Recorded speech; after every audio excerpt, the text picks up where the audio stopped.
In this video, I'm going to be sharing a very deep secret. One of the secrets that has helped people, make more than they were made to make from a particular deal. Now, let me tell you something. This is not only a rule in real estate, it's also in business in general. If you can actually make 10,000 naira from somebody, there's a high possibility that you can also make 20,000 naira. And any businessman that has been able to know how to make more from their clients or from their investor, that is a businessman that has cracked the code.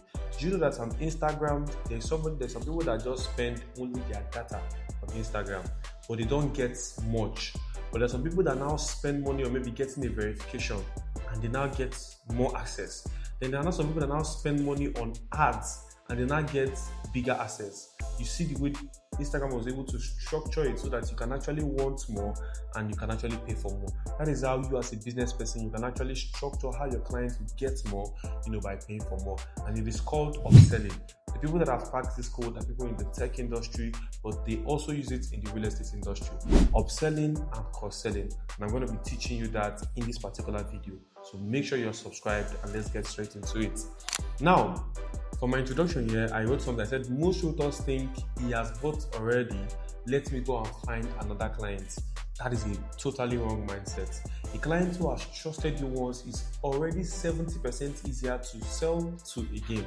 The question is not, can I sell to them again? The real question is, how do I do it without sounding greedy? How do you sell to a client? How do you structure it? Everything's about structuring. How do you structure another deal to a client that has just paid for a property now without making him see like, oh, you think I have all the money in the world? No, you want to do it properly, and I'm going to be teaching you that. Now, first, understand the difference of selling. Do you understand? Understand the difference of selling. Now, selling a bigger or better version of what they already bought. You need to understand the difference of selling. Now, upselling is actually making somebody want to buy something again, or want to buy another thing, or want to, I don't know how to put it, but do you know that I've actually had clients that had in mind that they want to buy one plot, but I upsell them and they now went for 2 plots. Now that is actually upselling. Now, it's either I give them a better offer when they buy more, or I give them a more friendly offer when they buy more. If I find out in my mind that you want to buy 1, I already know in my mind that you can actually buy 2. And with that, I will make sure you go for 2. I will try to make it in a way that you go for 2 instead of going for 1. So, first thing I want you to have in your mind is that if a client is ready to pay for 1 plot of land today, there's a possibility he can pay for 2. And it is your duty to make sure he pays for 2 instead of 1. In fact, somebody can want to pay for 1 and you find another person has the money and can pay for 5. So why do you want the person to settle for 1? So you can make somebody go from buying a 2-bedroom to buying a 3-bedroom. You can make somebody go from going from a standard to buy 1 plot to buying 2 plots. You can make somebody going from buying 350 square meter to 500 square meter to 1,000 square meter. One thing I did one time is that instead of you to buy 500 square meter, I'll tell you, don't you want your house, the house that you want to be, don't you want it to have enough space? Imagine having up to 7 car parking space, 5 parking space. You can have a garden. You can even want to sell 1 plot tomorrow and live on 1. Why not go for 1,000 square meter? So you can have, now I'm upselling them, and I'll now tell them something like, okay, you can actually pay for 1, and the second one will give a payment plan of 3 months or 4 months. Now I'm now making it very friendly for them. Or I can make it, I can make it cheaper. That maybe if you're buying 1,000 square meter or 2 plots of land, we'll give you so and so discounts. And these are ways I'm structuring it. Do you get? Now, that is for upselling. Now, what is cross-selling? They are upselling and cross-selling. Cross-selling is selling a related but a different product. For me in real estate now, if you buy a house from me, I will not, upselling you means making you buy another house. But I might not be able to do that, but I can be able to cross-sell you. I can be able to make you, if you buy this house, I can make you buy the land close to the house, so that if you want to have a shop or something, you can have it. Or I can cross-sell you by making you hire me as an interior designer. Do you understand? As an interior designer. Or if you buy a land from me, I can cross-sell you construction service, so that you now make me be the person to do your fencing or do your building project. Do you understand? So upselling means to make somebody upgrade, while cross-selling is just an add-on to make somebody add something. Just like if you buy clothes, I can actually sell a jewelry to you. That is cross-selling. But if you buy clothes and I make you buy another clothes, that is upselling. Hope you understand that. Now, let me give you my different frameworks. Like you all know, I love to share with frameworks. Now, the first framework when it comes to cross-selling, when it comes to upselling, is the value ladder. Now, think of your service like a value. Do you get? Just the same way I told you that Instagram now, there's there are value chains. Think of your services as value. Let there be an entry level property. Then let there be a middle level investment. Then let there be a top level investment. So even in every estate that you're selling, don't just make it, normal. It's just like there's one estate, we sold. They are different level. They have different, they have, just like when you go to some estate, they have, terrace duplexes. They have places for semi-detached duplexes. Then they have fully detached duplexes. You're just creating like a 3-box offer for your investors. Same thing you can do it for your land. Don't just make every land, you can just buy this one. No. Have some offers that, you can buy 1 acre. You can buy 1,000 square meter. So that you can actually be able to upsell your clients. That's why even in Afrikcity properties, we don't just put 500 square meter. We put 500 square meter. We put 1,000 square meter. And we have the 1 acre, so that you can easily upsell your clients. Do you get? Now, your job is to help your clients climb when they are ready, not to push them. Now, what is upselling? Upselling does not now mean that you now start pushing them. No, upselling is now to help them climb, to show them that okay, there's actually a next level. It's not just the bottom level. Do you understand that? Now, what's the second framework? The second framework is the 4R system. 4R system for ethical upselling. 4R system. Make sure you learn this one. Very, very important. The number 1 R is relevance. Only suggest something that matches the situation. Example, if a client bought land for long-term investments, don't go and tell him to buy a duplex tomorrow. You're just being very, very insensitive. Somebody bought land that they want to do land banking and sell in the next 20 years. You're not telling the person tomorrow to go and buy a duplex. It doesn't carry. What you can actually do is that since you bought a land for land banking for investment, why not buy a land that you might actually build on in the next 3-4 years that's closer to town? Then I can sell this to you. I can now upsell this to you. So make it relevant to their goals. Now, second arrow is right timing. Timing is everything. Now, the best time to upsell is maybe after a property has appreciated, or maybe when the property is about to appreciate. You can tell them why not buy two, so that if this property appreciates, you can sell one. Or after a successful documentation, or when the market is rising, or when rental income starts coming. Maybe the client bought a house and put it up for rent. When that money starts coming, you can now upsell him to buy another property.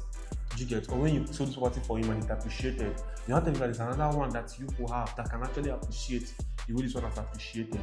And once you buy it, it's going to actually appreciate you. Then we have results-based suggestion. Now, use data. Example, you can tell them that the land you bought has appreciated by 20%. If you secure, there's another property we have now that in the next 3 months will also appreciate by 30%.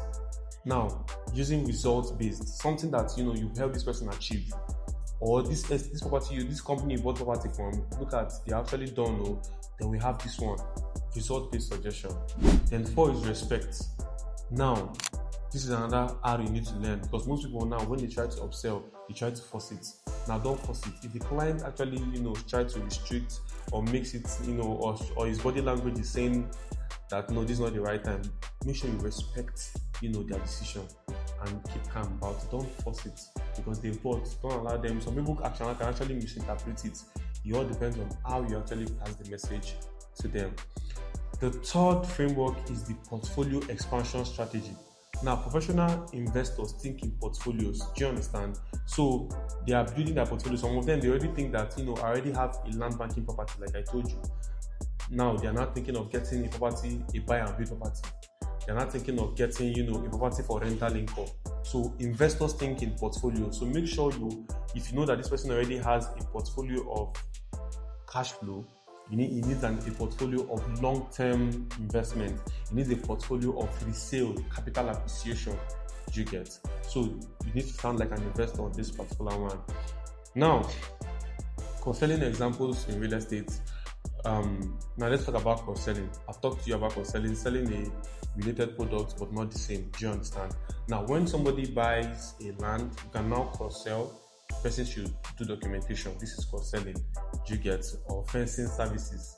Do you get? This is cross-selling. Or so let me help you register your documents, in the appropriate bodies. This is now you cross-selling. Do you understand? Now somebody can buy an apartment and you can cross-sell them to, for you to be their property manager, or for you to help them get tenants, or for you to do their interior finishing. Like me, when I do a JV for you, I actually try to cross-sell you. I can actually, be the marketer. I can even be the contractor in the project. Do you understand? Now, when somebody buy an investment property, you can be the one to help them set it up as a shortlet. You can be the one to help them market it. This is cross-selling. Do you get? Now, what is the psychology behind cross-selling? Why is this a very, very important thing you need to know as a business person? Any business you're doing, is because this actually works with what they call the commitment and consistency principle. Now, if somebody can say yes to something, like it's just like maybe somebody slaps you and you actually maybe just a small part and you permit it, somebody just can come and give you a very dirty slap. That's why maybe some people will tell you not to even abuse them even as a joke, to avoid you upselling the insult. So that's the same thing. Do you understand? The psychology behind upselling and cross-selling is that it actually works with the commitment and consistency principle.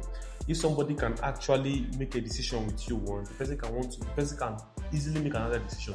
If I can trust you and buy a land from you, I can also trust you and tell you to fence the land. I can trust you to be the person to build that house. So you need to be thinking long term. Don't just see this thing. Upsell your clients and cross-sell them. So repeat buyers are very, very powerful. This is how you build a strong community with your people. Do you get? Now, common mistakes that realtors make is that they upsell immediately after receiving payment. Remember, I talked to you when I was talking about the 4 R's. I said right timing.